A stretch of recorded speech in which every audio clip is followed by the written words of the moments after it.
The European Commission wants to increase the return of irregular migrants, presenting plans on Tuesday for a so-called new operations strategy. It says that only 21% of irregular migrants go back to their countries of origin, even if they get a negative decision on their asylum request by member states.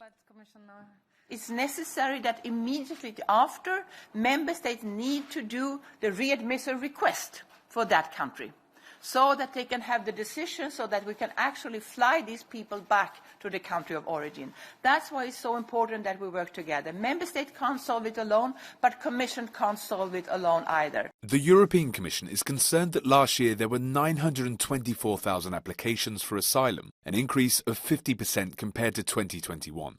The countries with the highest number of requests were France, Germany, Spain and Austria.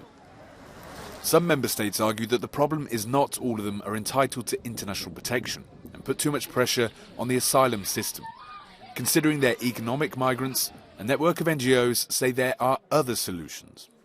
One would be increasing channels for legal migration, which have actually been declining in Europe over the last 20 years. So those are people who may want to come to Europe to take up work, and indeed at the same time Europe needs workers.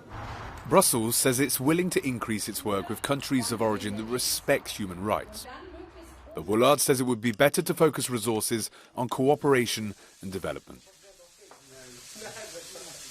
The real obstacle is in the country of origin, and due to the unpopularity and resentment about the efforts and the pressure from Europe to return people, which is not a priority for many of those countries, particularly in a context where they're benefiting from remittances, flows of finance, a fund and knowledge and expertise that comes from their nationals having been moved abroad. The new plans will be discussed by EU countries in Stockholm later this week. Christopher Pitchers, Euronews, Brussels.